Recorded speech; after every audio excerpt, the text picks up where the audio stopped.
Hello दोस्तों, आप सबका स्वागत है आपके अपने यूट्यूब चैनल में जिसका नाम है मंदिर रियल फैक्ट्स। मेरा नाम है पीयूष और मैं आपको भगवान से जुड़े चमत्कार के बारे में बताता हूँ।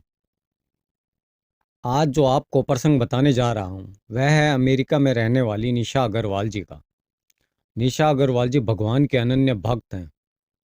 उनके दो प्यारी प्यारी बेटियां हैं जिन पर इनको गर्व है। दोनों ही बेटियां श्री कृष्ण की अनन्य भक्त हैं। भगवान नरसिंह की पूजा करती हैं। एक बच्ची तो स्कूल में फ्लूट भी बजाती है क्योंकि भगवान श्री कृष्ण फ्लूट बजाते हैं। बहुत प्यारा सा परिवार है। निशा जी बताती है यह घटना न्यू जर्सी की है। जन्माष्टमी का दिन था। निशा जी की छुट्टी थी। आमतौर पर छुट्टी मिलती नहीं है। त्योहार का दिन था, भगवान का दिन था। उस दिन इनको छुट्टी मिली। तो निशा जी बताती हैं कि वह इतनी व्यस्त रहती है कि इनको बाल बनाने का भी समय नहीं मिलता है। छोटी वाली बच्ची तो बहुत छोटी है। त्योहार का दिन था, भगवान का जन्मदिन मनाना था, भगवान के लिए पंजीरी बनानी थी। तो जल्दी से घर का काम किया। छुट्टी वाले दिन बहुत से काम होते हैं। जो पूरे हफ्ते के काम होते हैं वह छुट्टी वाले दिन ही पूरे होते हैं। निशा जी घर के सारे काम करके घर से बाहर निकली राशन लेने के लिए, क्योंकि भगवान के लिए पंजीरी बनानी थी। निशा जी जब दरवाज़ा बंद कर रही थी तो कान से एक ईयरिंग नीचे गिर गया। उन उनको आभास हुआ कि एक ईयरिंग नीचे गिर गया है जो पहले से थोड़ा लूज था। तो नीचे देखा तो नीचे लकड़ियों से बनी सीढ़ियाँ थीं और सीढ़ियों के नीचे बहुत सारे पत्ते थे। तो निशा जी ने सोचा कि अब अगर ईयरिंग ढूंढने में लगी तो पंजीरी बनाने में लेट हो जाएगा, समय चला जाएगा, समय है नहीं। तो सामान लेकर आना है, भगवान के लिए पंजीरी बनानी है। तो इन्होंने दूसरा ईयरिंग अपने कान से निकाला और अपने पर्स में रख लिया और श्री कृष्ण को बोला कि प्रभु, ये ईयरिंग मिले तो तेरा और ना मिले तो तेरा। जब आप हर चीज़ भगवान के भरोसे छोड़ देते हो तो भगवान आपको कभी निराश नहीं करते हैं। और ये राशन लेकर घर आई, पंजीरी बनाई, भगवान के लिए प्रसाद तैयार हुआ। दोनों बेटियों ने उत्सव मनाया, भगवान का जन्मदिन मनाया। सब बहुत खुश थे। बात आई गई हो गई। जिंदगी में इतनी व्यस्तता है कि भूल ही गई कि एक ईयरिंग गिर गया था। सोने का था, महंगा था, लेकिन भूल ही गई। क्योंकि जिंदगी में इतनी व्यस्तता है। जब बच्चे छोटे होते हैं, ऑफिस का काम होता है, एक महिला की जिम्मेदारी बहुत होती है। उनमें इतनी उलझ जाती है कि उसको अपना ख्याल ही नहीं रहता कि क्या अच्छा है क्या बुरा है। इतना समय भी नहीं मिल पाता कि अपने बाल बना पाऊं। कुछ महीने बीते। नवंबर का महीना आया, दिवाली का महीना था। दिवाली आई तो घर की साफ सफाई करनी थी। साफ सफाई करने लगी निशा जी साफ सफाई करने लगी निशा जी। निशा जी बताती है कि अलमीरा में मेरे दो तीन पर्स रखे थे। एक पर्स तो वह रेगुलर यूज करती थी, बाकी दो तीन पर्स ऐसे थे जो कभी कभी यूज करती थी। ऐसे ही तीन चार पर्स रखे थे।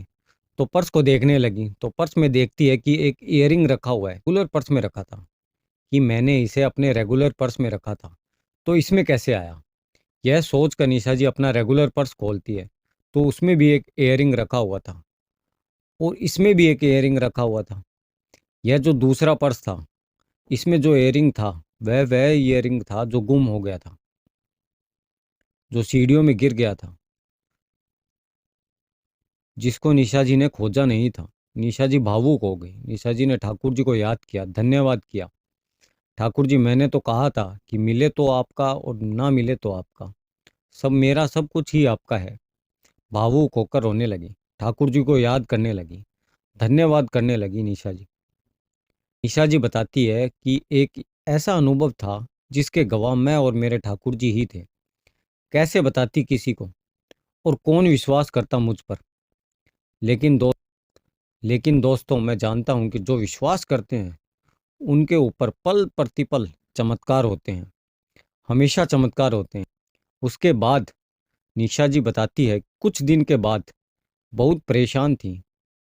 बहुत काम होते हैं, बहुत सारी चिंताएं होती है, छोटी छोटी प्यारी प्यारी बच्चियां थीं। एक दिन ऐसे ही बैठकर सोचने लगी, अगर मुझे कुछ हो गया तो इन बच्चियों का क्या होगा? विदेश में रहती हूँ, घर से कौन आएगा? मेरा देश इतना पास नहीं है, भारत बहुत दूर है। विदेश में रहती हूँ, कल को कुछ हो गया तो कौन आएगा? पराए देश में तो कोई अपना भी नहीं होता है।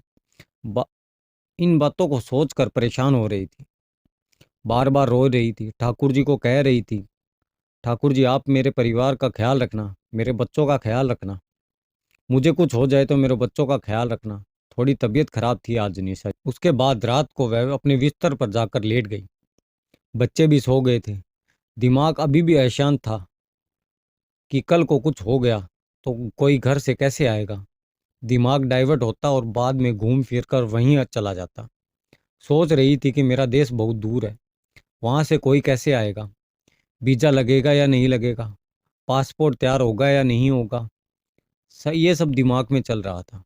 तो उनको ख्याल आया कि जब वो हर चीज़ ठाकुर जी पर छोड़ देती है तो ये क्यों नहीं छोड़ती। फिर आंखें बंद की और ठाकुर जी का ध्यान करने लगी। निशा जी बताती है कि वो कृष्ण कन्हैया बंसी वाले मेरे कृष्ण कन्हैया मुझे दिखाई दे रहे थे। मैं उनका ध्यान कर रही थी। इतने में मुझे एहसास हुआ कि मेरे कमरे में कोई है, कोई मेरे आसपास चल रहा है। मुझे अनुभूति हो रही थी कि मेरे ठाकुर मेरे पास हैं, मेरे कृष्ण मेरे पास हैं, मेरे कमरे में हैं। मैं घबरा गई, आंखें नहीं खोल पा रही थी। मुझे डर लग रहा था कि मैं साधारण हूँ और मैं अपने प्रभु को कैसे देख सकती हूँ। मुझे उनकी अनुभूति हो रही थी। मुझे यकीन था कि सिर्फ मेरे कृष्ण मेरे पास हैं, मेरे बिस्तर के पास चल रहे हैं। दोस्तों, जब ईश्वर आते हैं तो वह अपनी अनुभूति करवाते हैं। वह एक अलग ऊर्जा होती है, पूरी सृष्टि उनकी ऊर्जा से चलती है। जैसे ही निरसा जी को हो रहा था, उनकी हिम्मत नहीं हो रही थी, आंखें नहीं खुल रही थी। वह तो आप यकीन मानिए, अर्जुन ने जब श्री कृष्ण को उनके ब्रह्म रूप में पहली बार देखा था तो अर्जुन ने भी ऐसा ही कहा था कि मुझे ऐसा लग रहा है जैसे सैकड़ों सूर्य एक साथ चमक रहे हो। आपका यह रूप नहीं देख सकता हूँ, मैं भयभीत हूँ। मेरे साधारण कृष्ण से मिलना चाहता हूँ, मेरे दोस्त से मिलना चाहता हूँ। आप इस तरह हो जाइए जैसे आप पहले थे। मैं नहीं देख सकता हूँ आपका यह। तो निशा जी तो एक आम इंसान थी, वह कैसे देख सकती थी। निशा जी बताती है कि मुझे पूरा यकीन है कि मेरी बेटियों की सुरक्षा के लिए मेरा ठाकुर हर पल उनके साथ खड़ा है। मुझे अब नहीं लगता, मैं भयभीत नहीं होती हूँ, मैं घबराती नहीं हूँ, क्योंकि मुझे पता है मेरा ठाकुर मेरी बेटियों के साथ है, मेरे कृष्ण मेरे पास हैं, मेरे साथ रहते हैं। आज की कहानी में इतना ही। कहानी आपको पसंद आए तो लाइक, कमेंट और सब्सक्राइब जरूर करें। धन्यवाद।